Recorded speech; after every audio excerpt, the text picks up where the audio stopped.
One of the things that I'm certainly curious about, and I suspect is true, is the addition of Giga castings and structural battery packs. If either of those are happening, yeah. Right. So if you look at a Model Y, and it would also speak to the weight add, right? If you look at a Model Y before Giga casting, which you can just pan over there, Grace, and show the Model Ys with the Giga castings. If you Sweep wide and get Erin in there. She loves being on camera. If you look at the version on the left, which is on the front end, a stamped steel welded version of the Model Y versus the Giga cast version on the right-hand side, this version is actually not as heavy as the Giga casting, meaning when they went to Giga casting, it actually got heavier than the stamped version. So when we're hearing public statements or rumors about the vehicle getting heavier, going to a Giga casting, contrary to what some folks might think, would actually speak to that. It would say that they are going to a Giga casting. But this move then, as you evaluate the trade-offs, so it was, slightly heavier, slightly more costly, but hugely advantageous from a scalability and manufacturing perspective. So instead of having thousands of spot welds across hundreds of parts, you have one part, you don't have the dimensional stack up, the vehicle goes together faster, so there's definitely reasons to do it, but it's not about necessarily just taking down cost, unless you accompany it with huge volume increase, and that is part of the equation.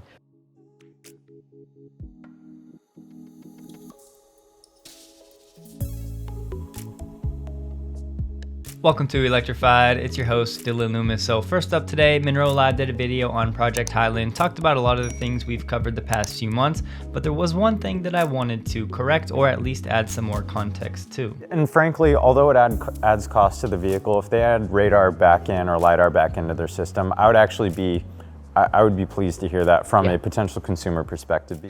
What we're going to explain to you today is that LiDAR is a fool's errand. And anyone relying on LiDAR is doomed. Doomed. Expensive sensors that are unnecessary. It's like having a whole bunch of expensive appendices. Like one appendix is bad, well, now they want to put a whole bunch of them. That's ridiculous. You'll see. So it's true that Tesla is adding radar back in, but it's much more nuanced than that because they're really not adding the same old radar, basically admitting that they made a mistake. It's really an entirely new technology, a much more high definition radar that they will then be incorporating. So I hesitate to say they're bringing it back because they're actually not. They're implementing something new that, to the best of my knowledge, did not even exist before, so they had to wait for the technology to be there. I wanted to clarify it because in forums I see people parrot that talking point that Jordan said many times without that added nuance. Last week, Elon had mentioned doing an FSD 12. Remember, FSD 12 should no longer be a beta live stream on X, but that never happened.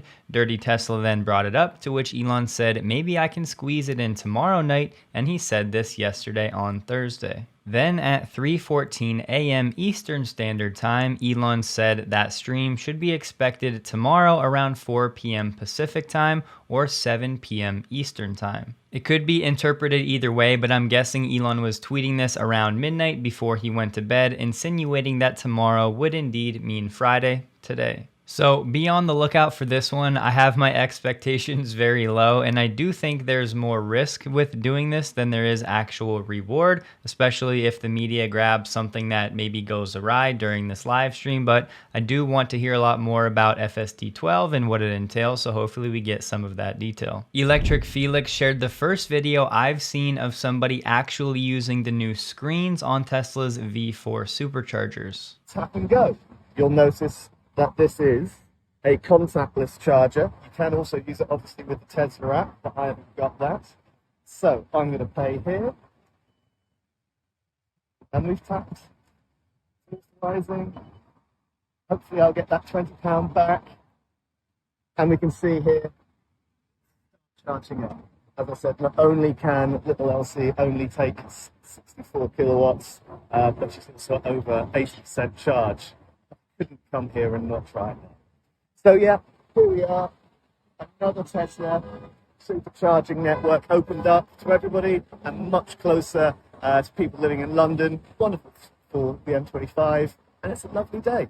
Thank you for Tesla for inviting us. So not the best video ever, but as you heard, Tesla was inviting people to test this new system, and that blinking that you saw was just because of the recording device that does not look like that in person. Adding this feature will give more flexibility to non-Tesla owners having this tap and go payment system. And it will have some of the basic charging statistics right on this screen during the charge in case their non-Tesla EV doesn't have that information in their car. And at the same time, in Taiwan, Tesla is actually rolling out an entirely separate device from a supercharging stall just to have a screen due to regulations. Drive Tesla picked up on a report that said at least 3 supercharger locations in Taiwan now have this separate standalone screen. These new regulations in Taiwan require a display screen so the car owner can see how much electricity has been consumed to the 3rd decimal place. With this new system, looking at these pictures, the user can select the stall number that they're at, and then once they initiate the charge, they can see how much energy they've consumed.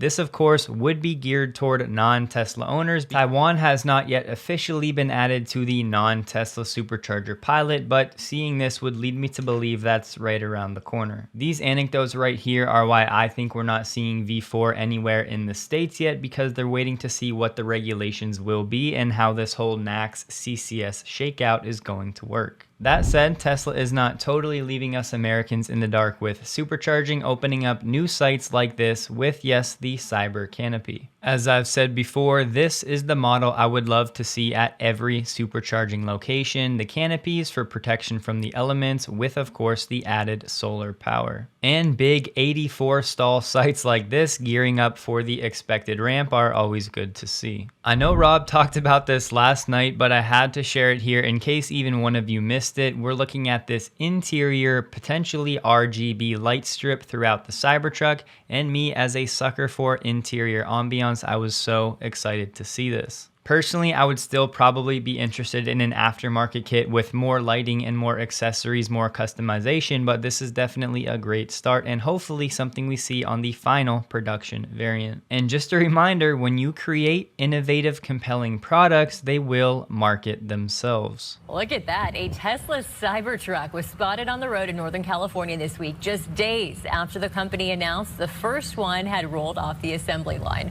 Jeff Takahashi recorded this video showing the electric truck taking off from a stoplight and then going around the corner.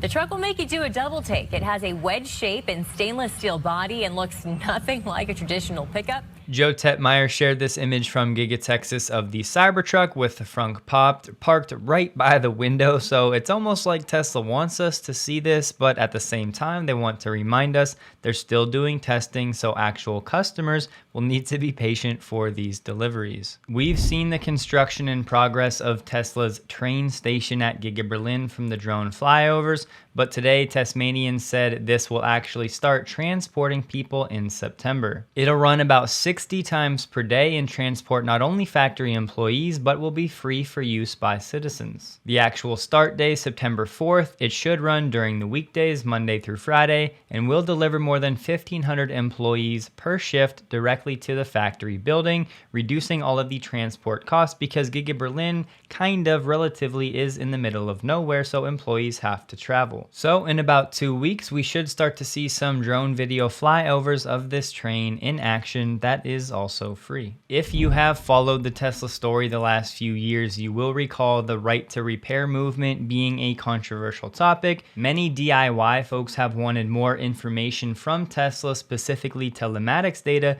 to do their own repairs, but Tesla was in the early days reluctant to give it due to security concerns, and it makes sense. They couldn't just have anybody working on a Tesla that didn't understand it because that would open people up to a lot of liability. But over the years, we've seen Tesla give a lot more access to its data in the form of do-it-yourself guides and continually authorizing different third-party body shops, giving more tools to DIY folks. Now, Tesla and Rivian have endorsed a new agreement backed by major automakers and independent repair shops for this right to repair movement that will include telematics data that is sometimes required for certain repairs. repairs. Under the new deal, independent repair shops will continue to have access to the same diagnostic and repair info automakers make available to their authorized dealer networks as the technology evolves, and it won't cover just telematics data, but additionally all vehicle technologies and powertrains, including battery electric, plug-in hybrid, and fuel cell vehicles. The parties involved have also agreed to work together on education and training. Here's the actual letter from Rohan Patel, Tesla's VP of Public Policy. Current Tesla owners have numerous options to repair their vehicles at commercial repair facilities, including Tesla-operated ones, Tesla-affiliated ones, and independent repair facilities. Additionally, Tesla owners can conduct a range of services on their own, from Tesla's DIY guides to more complex repairs in their repair manuals. So this may not apply directly to a majority of you, but plenty of people have attacked Tesla for this in the past, so just keep this in the back of your mind and use this as ammo to fight the FUD.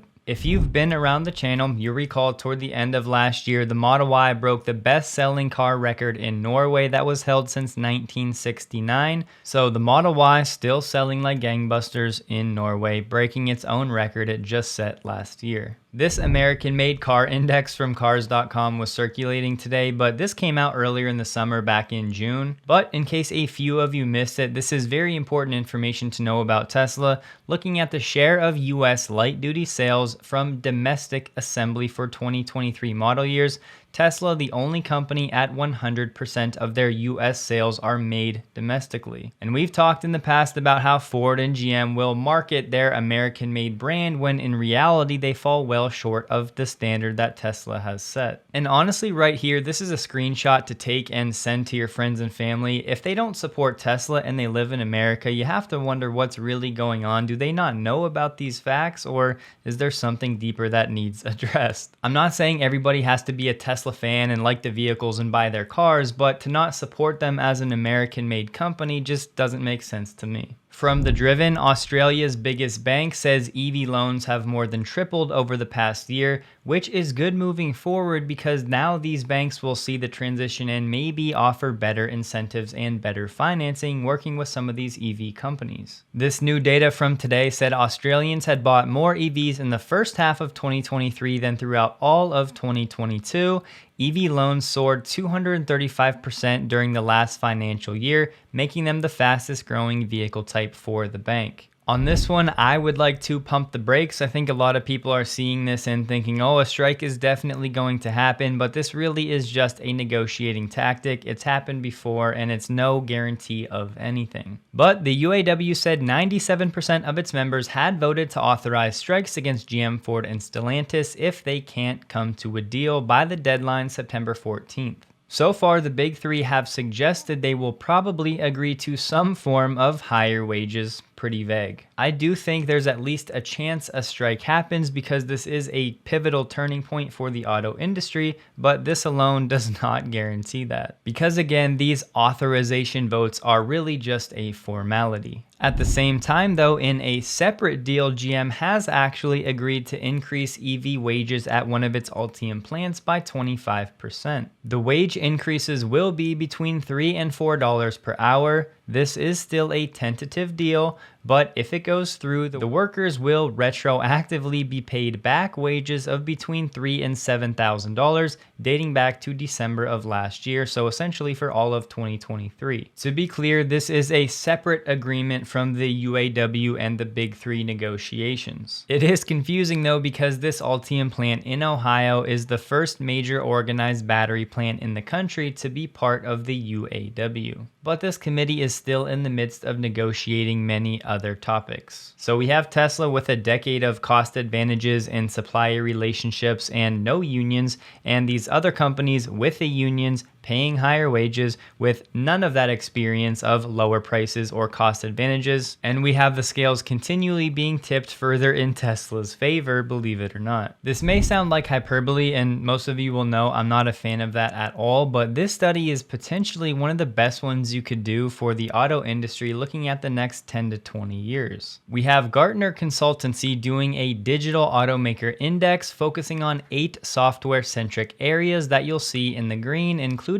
things like culture and leadership, talent, architectures, connected vehicles, autonomous driving, smart cockpits, online sales potential, etc. The goal is to find out which brands are in the best position to monetize their software capabilities. Looking at the results for 2023, no surprise at all, Tesla in first place with a score of 80.1%. Second and third are Chinese companies NIO and XPeng, and then we have Rivian and Lucid in fourth and fifth. This really highlights the importance of starting an EV company from the ground up, first principles, not transferring over legacy components, throwing on some digital aspects. Many of you will remember this, why Tata Motors CEO isn't worried about Tesla coming to India. Well, I think they have another thing coming, as you'll see them at the bottom of this list as part of Jaguar Land Rover at 24.7%. And then Stellantis, Honda, and Toyota are other notables at the bottom of this list. Tesla and NIO got top scores in the culture and leadership category because they have a high number of leadership members with strong experience in the digital world. If an automaker is not very good in terms of selling online, then they'll have great difficulties selling software. Stellantis has come out and said they plan to generate over $20 billion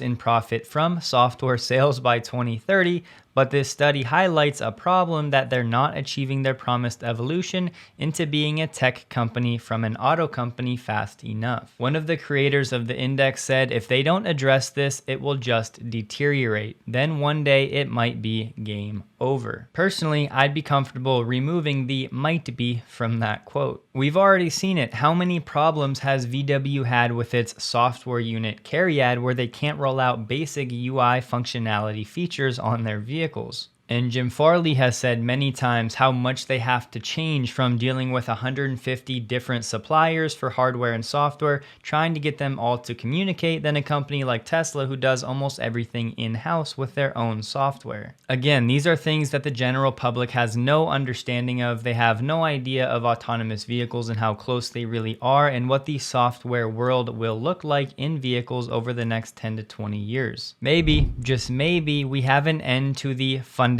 secured saga. If this deal is finalized, a group of investors may each receive about $12,000 for losses they claim they incurred due to that tweet. A total of 3,350 claims will be paid out of the fund set up from the settlement if the plan is approved. That settlement was when Elon and Tesla both agreed to each pay $20 million. The judge said yesterday he would sign off on the plan on September 1st if there are no objections from Tesla or Elon. This actually could have been much worse for Elon and Tesla. They'll end up paying out around $40 million, but it was around $80 million the SEC said these investors were actually losing from that tweet. But during the trial, one of the expert witnesses said that these investors lost around $12 billion just due to that one tweet. So I'm just speculating here, but I'm guessing that Elon and Tesla will be a-okay with this $40 million settlement paid out to those 3,300 plus investors and move on from here. This could be a great example of Tesla's negotiating power with their Gigafactory conversations. About a year ago, these deals fell apart because India said, nope, we're not going to lower our import taxes for EVs, not for anybody, including Tesla. Well, fast forward to today, and now reportedly they're working on a new EV policy that would slash import taxes for automakers that commit to some local manufacturing, which Tesla has said they want to do. The policy being considered would allow automakers to import fully built EVs into India at a reduced tax rate as low as 15% compared to the 100%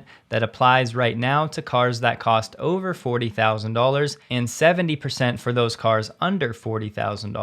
To be clear though, this is still just under consideration. Absolutely nothing is a done deal, and then it gets confusing. They said there is an understanding with Tesla's proposal and the government is showing interest, but the finance minister said there is no proposal in front of me. New Delhi is going to move slowly in considering the policy proposal, as any lowering of taxes on imported EVs could disrupt the market and upset local players like Tata and Mahindra. An Indian official said this is going to go through a lot of deliberations. Even though the government is keen on getting Tesla, that's because of the domestic players. Policy is still in the initial stages of deliberation, and the final tax rate could change. One of the sources said Tesla told Indian officials a potential India factory could operate at full capacity by 2030. That doesn't give us very much though, because we have no idea on what the the full capacity would actually be. This anecdote does, however, confirm my thoughts that I don't think India will be the next Gigafactory. One of the reasons this is such a big deal is because Tesla might only manufacture the smaller, more affordable vehicle in this market,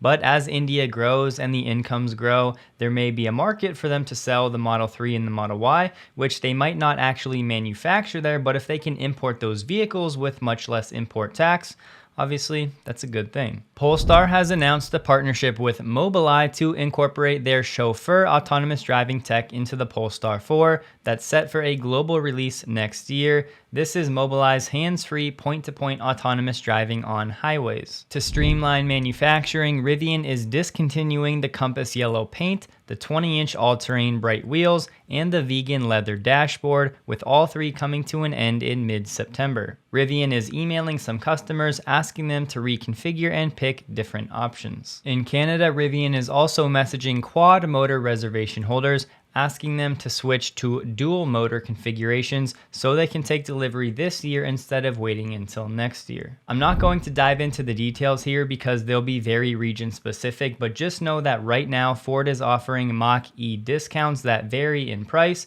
so be sure to check with your local dealers right now if you're in the market for this vehicle or know somebody that is. A while back, you might remember we talked about the Vermont utility Green Mountain Power, this company that has subsidized customers who want battery backup power in exchange for using those batteries to lower the cost for the grid for consumers. I'm sharing this in the hope that this blueprint is eventually rolled out in other locations. And pause if you want the details, but simply customers can rent an option or they can buy it and be compensated to do so. But I think it's worth passing along because an executive said clearly the program is successful, it's performing as we expect, and customers are looking for it. Previously, there was a cap on how many customers could participate in this program each year, and the waitlist to get Powerwalls through the program went past 2026. Fast forward to now though, and that cap is gone. And sure, the no cap here will be a slight boost to Powerwall sales, but in the grand scheme of things, not a huge deal, but it's the blueprint I hope we see more often. Here you're looking at the upcoming Kia EV5, and no, I didn't mean to say the EV9,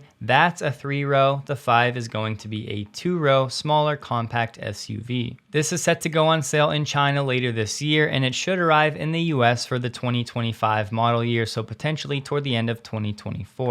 This vehicle should compete directly with the Toyota BZ4X, the ID4, and the Model Y, but we don't really have any specs on this vehicle just yet. Kia did say they'll share more details on this vehicle in October at an EV Day event. Nissan just rolled out a new retail strategy for its dealers, and they said the model is intended to create an ecosystem where customers love Nissan and buy Nissan for the brand's value and not for the most recent rebate out there. And they talked about a rapidly electrifying product portfolio of about a dozen new and updated vehicles. The automaker will kick off this EV offensive beginning around 2025 and will bring a promising series hybrid technology to the United States. Speaking of new battery electric models, they talked about a replacement for the Leaf hatchback that was described as a mini Aria. And they also talked about a performance sedan that could replace the Maxima. The takeaway, Nissan is very far behind and seemingly copying Toyota with their ICE hybrid strategy. You can find me on X and Instagram linked below. Hope you guys have a wonderful and a safe weekend. Please like the video if you did, and a huge thank you to all of my Patreon supporters.